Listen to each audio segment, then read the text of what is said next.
जय श्री राम। श्रोताओं, आइए श्री रामचरितमानस के बालकांड की कथा को हम आगे बढ़ाते हैं।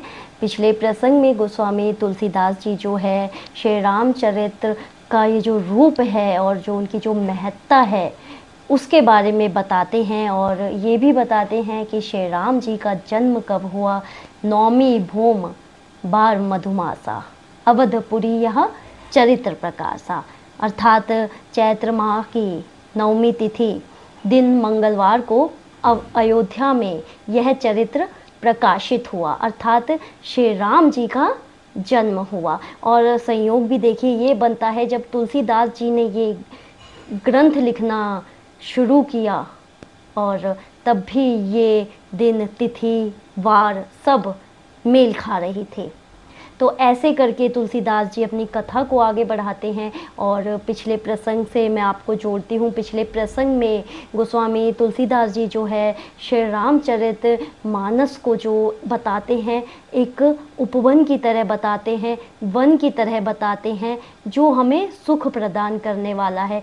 कैसा सुख प्रदान करने वाला है? जैसे वन उपवन में जैसे पशु पक्षी जो हैं विहार करते हैं, उसी तरीके से इस श्री राम चरित्र मानस को जो पढ़ता है, श्री राम जी के चरित्र को जो जान जाता है, उसे वो सुख प्रदान होता है।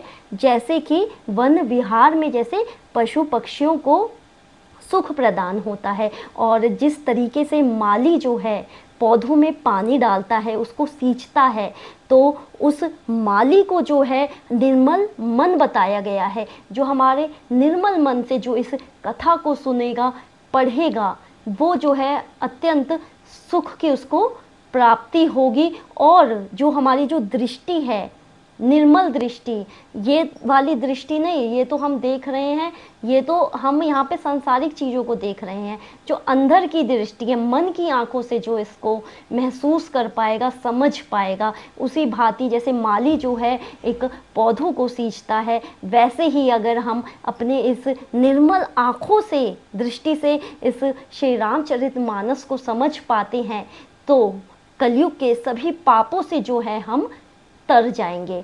और क्या बोलते हैं, और ये भी बोलते हैं कि जे गावहीं यह चरित्र संभारे ते एहि ताल चतुर रखवारे।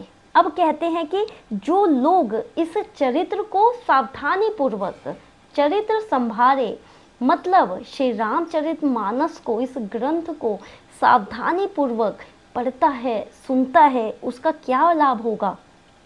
ते एहि ताल चतुर रखवारे। और जो इस तालाब के, ताल अर्थात तालाब, जो इस तालाब के चतुर रखवाले हैं। अब पिछले प्रसंग में मैंने बताया था कि इस श्री रामचरितमानस रूपी ये जो सरोवर है, इसे एक सरोवर बताया गया है जिसके अंदर अगर आप डुबकी लगाना चाहते हैं तो इसे सावधानी पूर्वक समझिए, पढ़िए, सुनिए। तो जो इसकी रक्षा करता है, रक्षा करने का अर्थात यहाँ पर क्या तात्पर्य है?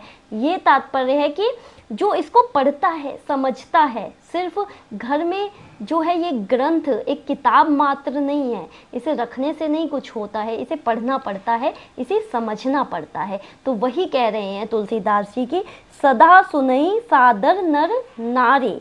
जो स्त्री पुरुष सदा आदर पूर्वक इसे सुनते हैं, क्या होता है? ते सुर बर मानस अधिकारी, वे ही इस सुंदर मानस के अधिकारी होते हैं, मतलब वे ही उत्तम देवता होते हैं। अब देवता मतलब जो इस कलयुग में जो सज्जन पुरुष है, वो उस देवता की उसे उपमा दी गई है जो इस ग्रंथ को जो समझेगा और कहेगा। तो चलिए अब पिछले प्रसंग से मैं आपको जोड़ती हूँ। पिछले प्रसंग में हम थे, ये दोहा है, श्रोता त्रिविध समाजपुर ग्राम नगर दुहुकूल संत सभा अनुपम अवध सकल सुमंगल मूल। अब यहाँ पर क्या कहते हैं, तात्पर्य क्या है इस दोहे का? श्रोता त्रिविध समाजपुर, त्रिविध अर्थात यहाँ पर क्या है? तीनों प्रकार के श्रोताओं की यहाँ पर बात की गई है। श्रोता त्रिविध समाजपुर। अब समाज में देखिए 3 प्रकार के जो श्रोता होते हैं, ग्राम नगर दुहु कुल। अब यहाँ पर बताया गया है कि जो ज्ञान होता है श्रोताओं के 3 प्रकार की जो कैटेगरी होती है, आध्यात्मिक ज्ञान होता है और आधि दैविक ज्ञान होता है और आधि भौतिक ज्ञान वाले जो ये श्रोता होते हैं। और वही बताया गया है क्या, जो 3 प्रकार के श्रोता का समाज ही इस नदी के दोनों किनारों पर बसे हुए गांव और नगर है। जो अयोध्या वासियों में जो श्रोता बसे हुए हैं और जो सरयू नदी जो बह रही है इसके दोनों किनारों पर जो गांव है उसके बारे में बताया गया है कि यही तो एक समाज है, इन्हीं श्रोताओं का समाज है। संत सभा अनुपम अवध सकल सुमंगल मूल। अब यहाँ पर क्या कहते हैं कि संतों की सभा ही सब सुंदर मंगलों की जड़ अनुपम अयोध्या जी है। अब यहाँ पर अयोध्या जी को मूल स्रोत बताया गया है श्री रामचरितमानस का, कि जो संत हैं, जो संत समाज है वो कहाँ से आए हैं, ये अयोध्या से ही तो आए हैं। और यहाँ के जो ज्ञानी हैं, जो श्रोता हैं, अलग अलग कैटेगरी के जो श्रोता हैं वो नदी के दोनों पार हैं, गांव में बसे हुए हैं, पुरों में बसे हुए हैं, ये तुलसीदास जी कहना चाह रहे हैं। अब हम आगे बढ़ते हैं। राम भक्ति सुर सरत ही जाई मिली सुकीर्ति सरजु सुहाई सानुज राम समर जसु पावन मिलो महानदु सोन सुहावन। अब यहाँ पर क्या कहते हैं कि राम भक्ति सुर सरत ही जाई, सुंदर कीर्ति रूपी सुहावनी सरयू जी राम भक्ति रूपी गंगा जी में आ मिली है। अब जो अयोध्या जी में जो है सरयू नदी जो बहती है, जो सरयू नदी को क्या बताया गया है, राम जी की भक्ति बताई गई है। और वो राम जी की जो भक्ति है वो नदी जो है कहाँ जाके मिलती है, वो गंगा जी में जाकर मिलती है। मिली सुकीर्ति सरजू सुहाई, सरयू नदी जो है गंगा जी में जाके मिलती है। सानुज राम समर जसु पावन, मतलब सा अनुज मतलब अनुज सहित, राम जी बोल के साथ छोटे भाई लक्ष्मण सहित, वही बता रहे हैं ये श्री राम जी के युद्ध का पवित्र यश रूपी सुहावना महानंद सोन उसमें आ मिला है। मिलो महानदु सोन सुहावन, महानदु अर्थात तीर्थ स्थल, जो राम जी सहित छोटे भाई लक्ष्मण सहित बोल रहे हैं। जो भी ये ग्रंथ में जो बताया गया है, युद्ध जो हुआ है, हर चीज़ उसका जो लास्ट उसका जो स्थल है वो कह रहे हैं क्या होता है, वो तीर्थ स्थल में जाकर मिल गई है ये सुहावनी कथा। जुग बिच भक्ति देव धुनि धारा सोहति सहित सुबिरति विचारा त्रिविध ताप त्रासक ती मुहाई राम स्वरूप सिंधु समूहानी। अब इसका क्या तात्पर्य है कि जुग बिच भक्ति देव धनु धारा। अब यहाँ पर कह रहे हैं कि दोनों के बीच में, जुग बिच अर्थात दोनों के बीच में भक्ति देव धुनि धारा, भक्ति रूपी गंगा जी की जो धारा है, देव धारा अर्थात जो गंगा जी की धारा है, किन दोनों के बीच में, जो सरयू जो नदी बह रही है और जो गंगा जी में आकर मिल जा रही है तो और तीर्थ स्थल बन जा रहा है, तो इन दोनों के बीच में क्या बता रहे हैं, जो भक्ति रूपी गंगा जी की जो धारा है वो ज्ञान और वैराग्य के सहित शोभित हो रही है। सोहति सहित सुबिरति विचारा, सोहति मतलब अर्थात शोभित हो रही है, सुशोभित हो रही है, सहित सुबिरति विचारा त्रिविध ताप त्रासक तिमुहाई राम स्वरूप सिंधु समूहानी। अब यहाँ क्या कहते हैं, ऐसी तीनों तापों को डराने वाली। अब यहाँ पर मैंने पिछले प्रसंग में आपको बताया था कि 3 प्रकार के जो ताप होते हैं, दैहिक, दैविक और भौतिक, ये 3 प्रकार के हमारे दुख जो जुड़े होते हैं हमारे जीवन में, तो उसको डराने वाली क्या बताया गया है, ये तिमुहाई नदी, 3 ताप है, इसको कहा गया है तिमुहाई नदी राम स्वरूप रूपी समुद्र की ओर जा रही है। अर्थात कहने का क्या भाव है कि हम इन तीनों तापों से कब बच सकते हैं। हमारे जीवन में इनमें से कोई ताप नहीं आ सकता अगर हम श्री राम जी की इस कथा को सुनते हैं, उनके चरित्र का जो है अध्ययन करते हैं, समझते हैं, सुनते हैं, कहते हैं। तो वही कहना चाह रहे हैं तुलसीदास जी की राम स्वरूप सिंधु समूहानी। समूहानी अर्थात समुद्र की ओर जा रही है। अगर हाँ, ये तीनों ताप जो है हमें डराते हैं हमें, लेकिन हम उनसे नहीं डर सकते, क्योंकि जिसके ऊपर श्री राम जी की कृपा है वो इन तीनों तापों से परे हो जाता है। अब हम आगे बढ़ते हैं। मानस मूल मिली सुर सरहि, सुनत सुजन मन पावन करहि, बिच बिच कथा विचित्र बिहागा, जनुसरी तिर तिर बन बागा। अब यहाँ पर क्या तात्पर्य है? मानस मूल मिली सुर सरहि, अर्थात इस कीर्ति रूपी सरयू का मूल मानस कौन है? श्री रामचरितमानस ही तो है, क्योंकि अयोध्यापुरी से ही तो ये सरयू नदी बहती है।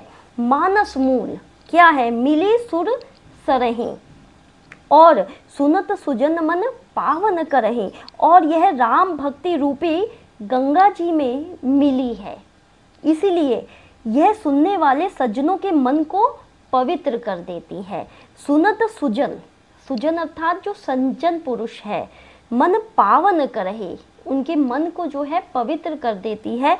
ये कीर्ति रूपी जो सरयू का जो मूल स्रोत है वो क्या है?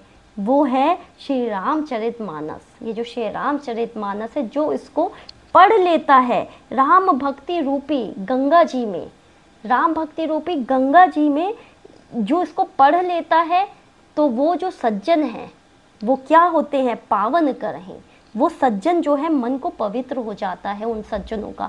और यहाँ पर सज्जन कौन है? जो भक्ति की ओर जाते हैं, जो भगवान में अनुरक्त रहते हैं, उन्हें सज्जन कहा गया है। वही कह रहे हैं कि इस पवित्र राम भक्ति रूपी जो गंगा जी है उसके अंदर आप पहुँच जाते हैं तो जो सज्जन पुरुष है उनके मन को ये रामचरितमानस जो है पवित्र कर देती है। बिच बिच कथा विचित्र बिहागा, अर्थात इसके बीच बीच में जो भिन्न भिन्न प्रकार की विचित्र कथाएं हैं। अब ये जो पूरा ग्रंथ है श्री रामचरितमानस है, इसके बीच में कई कथाएं हैं, बहुत आगे आपको इसे जानने को मिलेगा। तो क्या बताया गया? इन कथाओं को क्या बोला है तुलसीदास जी ने?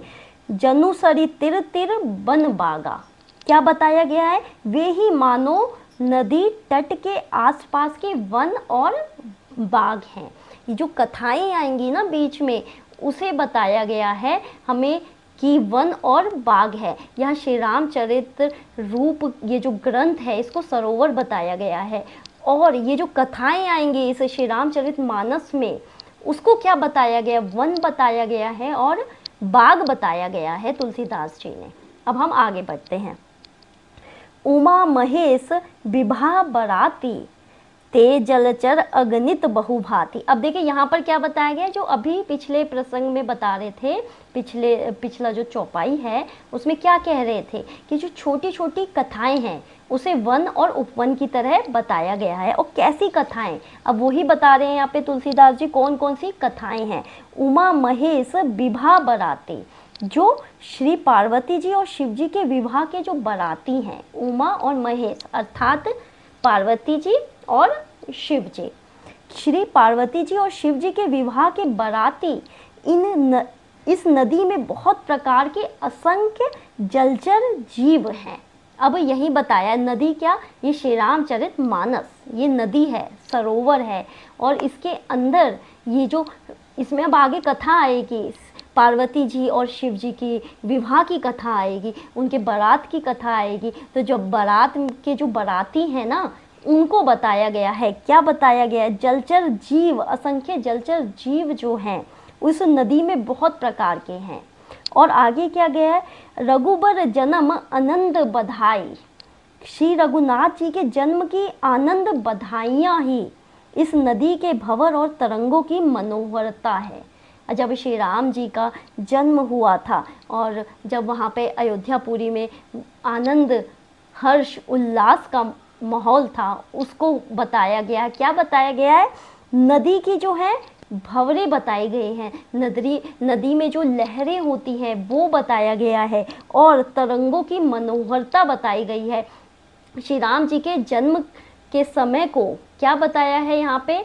जो नदी में भंवरें होती हैं, भंवर आते हैं, तरंगे आते हैं, उसको श्री राम जी के जन्म से जोड़ा गया है तुलसीदास जी ने। मतलब यहाँ पर कहने का मूल अर्थ यही है कि यहाँ पे श्री राम जी के चरित्र रूप का, उनकी महत्ता बताई गई है गोस्वामी तुलसीदास जी ने।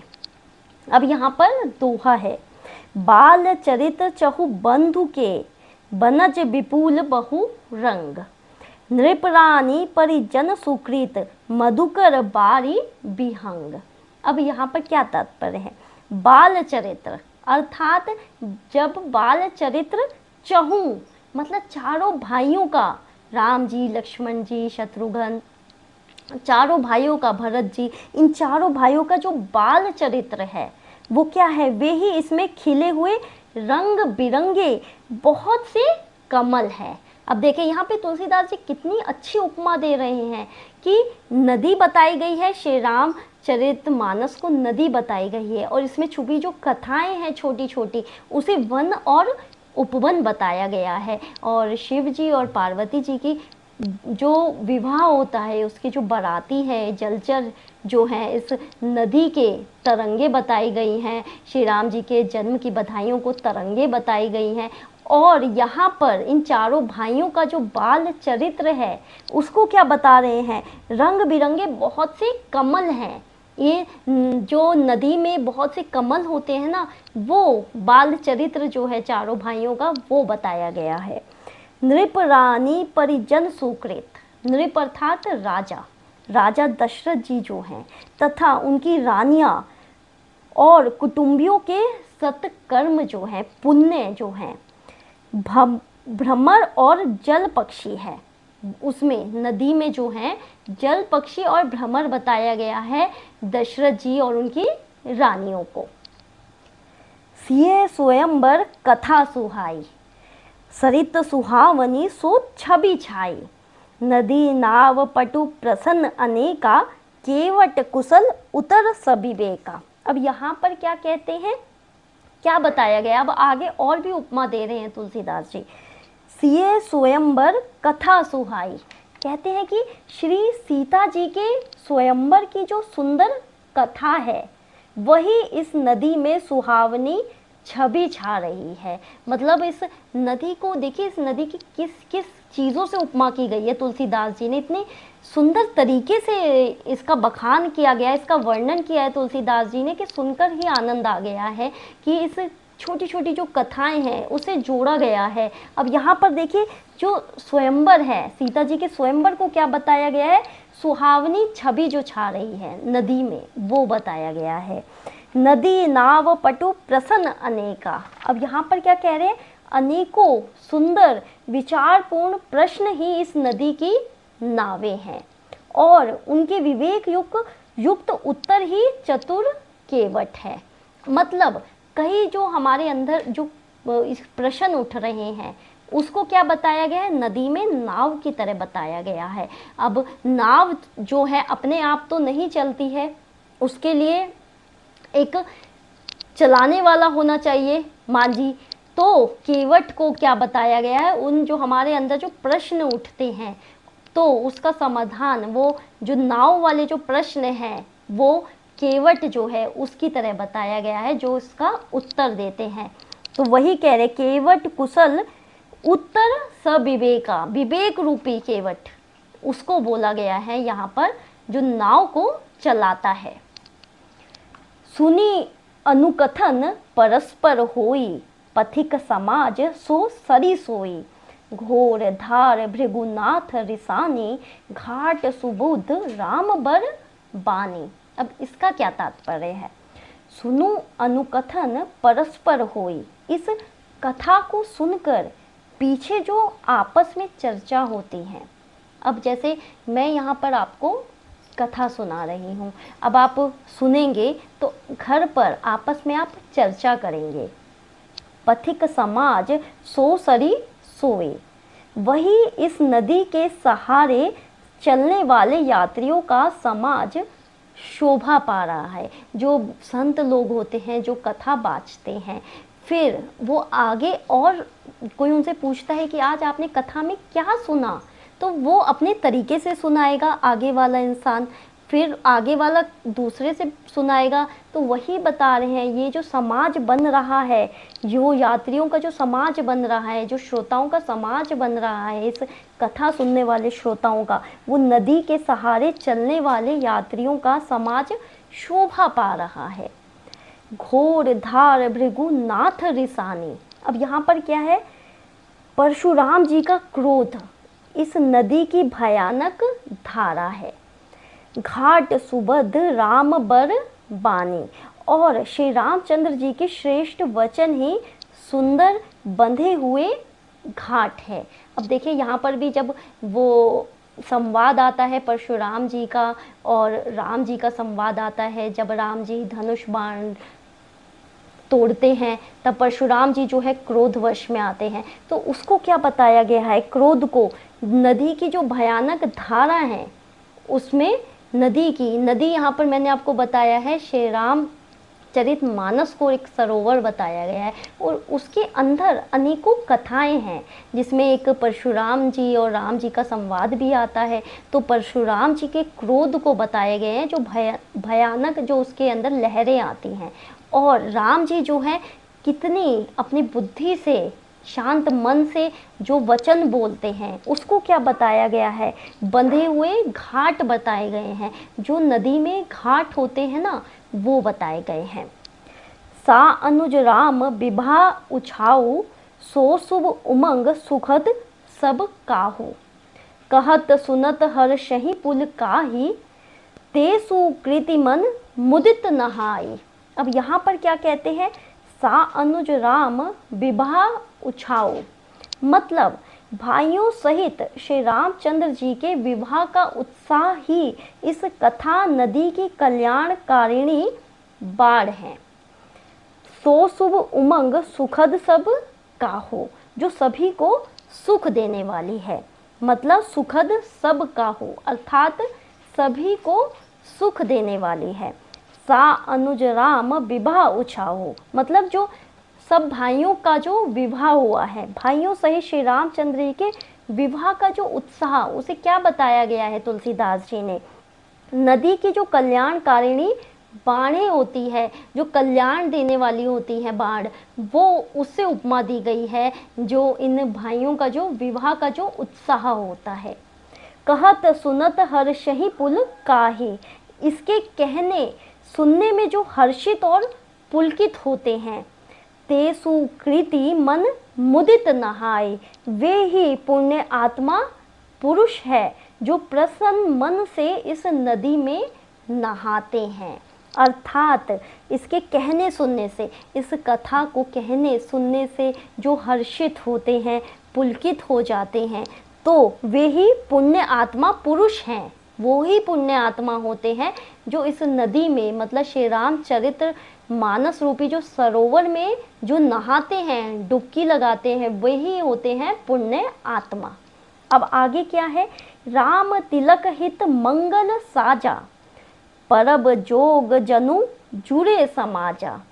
काय कुमति कै कई केरी, परि जा सुफल विपति घनेरी। अब इसका क्या तात्पर्य है, राम तिलक हित मंगल साजा। अब यहाँ पर किससे उपमा दी गई है तुलसीदास जी ने, श्री रामचंद्र जी के जो राज तिलक के लिए जो मंगल साज सजाया गया था, अर्थात राम तिलक हित मंगल साजा, मंगल साज सजाया गया था।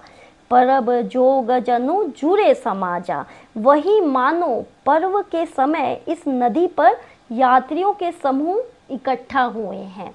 जब राम जी का तिलक होने वाला था, राज तिलक होने वाला था, और उस समय जो नगरवासी इकट्ठे हुए हैं वो इस नदी के यात्री बताए गए हैं जो एकत्रित हो रखे हैं उस समय।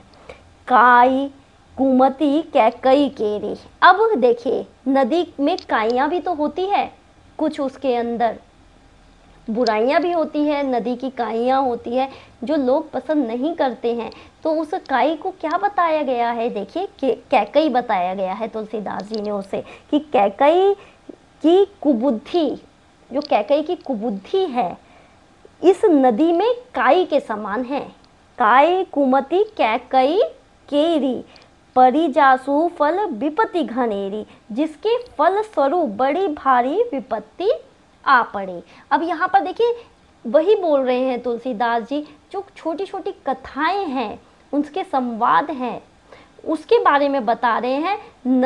नदी से उपमा दी गई है, और नदी में जो घाट होते हैं, जो उसके अंदर उफान आते हैं, लहरें आती हैं, उसकी तुलना की गई है छोटी छोटी कथाओं से, जो अच्छी भी हैं, जैसे परशुराम जी का क्रोध है वो बताया गया है, कैकई की जो कुबुद्धि है उसको काई बताई गई है। ऐसे ही करके अच्छी चीज़ें जो हैं और जो बुरी घटनाएं भी हुई हैं, दोनों की उपमा तुलसीदास जी ने बड़े अच्छे तरीके से दी है, सुसज्जित तरीके से बताई गई है। अब यहाँ पर दोहा है, समन अमित उत्पात सब, भरत चरित जप जाग, कलि अग खल अवगुण कथन, तेज जलमल बग काग। अब यहाँ पर इसका क्या तात्पर्य है इस दोहे का? समन अमित उत्पात सब, मतलब संपूर्ण अनगिनत उत्पातों को शांत करने वाला भरत जी का चरित्र। अब यहाँ पे भरत जी के चरित्र की क्या उपमा दी गई है? नदी तट पर किया जाने वाला जप यज्ञ है। देखिए कितनी बड़ी बात बोली है तुलसीदास जी ने, कि भरत जी के चरित्र को कैसे बताया गया है कि जो अनगिनत उत्पातों को शांत कर सकते हैं, वो है भरत जी का चरित्र। नहीं तो उनकी जो माता कैकई ने इतना बड़ा जो उन्होंने किया था राम जी को वनवास भेजकर, तो उस हिसाब से तो जो दंड मिलना चाहिए था, ऐसा दंड तो उन्हें मिल भी नहीं पाया है। क्यों? भरत जी के जो है, कितना भी वो इतने शांत थे, उत्पात उन्होंने कितना शांत करने वाला जो भरत जी का जो चरित्र है, उसको किससे उपमा दी गई है? नदी तट पर जो जप यज्ञ होता है वो। और वो क्यों शांत हो गए थे भरत जी? सिर्फ अपने भैया राम जी की वजह से, क्योंकि उन्होंने बोला है कि मेरे को कोई अगर दुख देने वाला कार्य करोगे, तो इसीलिए वो जो है राम जी की वजह से ही भरत जी जो है अपनी माता को जो है माफ़ कर देते हैं। और वही बता रहे हैं भरत चरित्र कैसा है, जो कितनी भी गुस्से में क्यों ना हो वो शांत कर देते हैं भरत जी। तो उनके इस चरित्र को क्या बताया गया है? जो नदी के किनारे हम यज्ञ करते हैं, जो साधु लोग यज्ञ करते हैं, वो बताया गया है भरत जी के चरित्र को। कलि अग खल अवगुण कथन। अब यहाँ पर क्या है? कलयुग के पापों, कलि अग मतलब जो कलयुग के पाप हैं, खल दुष्ट कहा गया है, कलि अग खल अवगुण कथन, जो दुष्टों के अवगुणों के जो वर्णन है। ते जल मल बग काग, वो क्या है? वे ही इस नदी के जल का कीचड़ हैं, और बगुले और कौवे हैं। अब देखिए यहाँ पर कई ऐसे दुष्ट भी हो जाएंगे, कुतर्की भी मिल जाएंगे, जो कथा नहीं सुनना चाहेंगे। तो उसको क्या बताया गया है तुलसीदास जी ने? बगुले और कौवे की तरह। बगुला क्या करता है? नदी किनारे, सरोवर किनारे जो है, मतलब किनारे पे ही रहता है, और वहीं से अपना शिकार करता है, वहीं से कीड़े, वहीं से मेंढक खाता है अपने चोंच से, लेकिन अंदर नहीं आएगा। तो वैसे ही जो विषयी लोग होते हैं ना, वो श्री रामचरित मानस को कभी खोल के ही नहीं देखेंगे, इस ग्रंथ को खोल के ही नहीं देखेंगे कि उसमें क्या है, इस कथा को सुनेंगे ही नहीं। तो वही तुलसीदास जी कह रहे हैं, जो दुष्ट लोग होते हैं ना, वो बगुले और कौवे के समान है। और कई तो ऐसा होता है कि मैंने पिछले उसमें प्रसंग में भी बताया था कि गृह कार्य, मतलब घर के कार्य जो है के कारण जो है कई लोग कथा पे नहीं पहुंच पाते हैं। गृह कार्य यहाँ पे क्या बताया गया है? कई लोग आना भी चाहते हैं, लेकिन क्या होता है, जब तक प्रभु श्री राम जी की कृपा नहीं होगी तो उस कथा में पहुंच ही नहीं पाएंगे। अगर मान लीजिए पहुंच भी जाते हैं, किसी वजह से किसी तरीके से पहुंच भी जाएंगे, लेकिन वहां उपस्थित होते हुए भी वो कथा नहीं सुन पाएंगे, क्योंकि प्रभु श्री राम जी की कृपा उन पर नहीं है। इसलिए प्रभु श्री राम जी की कृपा होना सबसे ज़रूरी है। यहाँ पर तुलसीदास जी यही बता रहे हैं कि कलयुग के पापों और दुष्टों के अवगुणों के जो वर्णन है, जो कलयुग, जब जैसे यही बता रहे हैं तो कि कलयुग आएगा तो उसमें जो दुष्ट लोग भी होंगे वो बगुले और कौवे के समान है, मतलब विषयों के पीछे भाग रहे होंगे, तो उन्हें ये जो कथा है वो समझ में नहीं आएगी। अब चलिए इस प्रसंग को यहीं पर विराम देते हैं। अब अगली कथा हम सुनेंगे अगले प्रसंग में। तब तक के लिए जय श्री राम।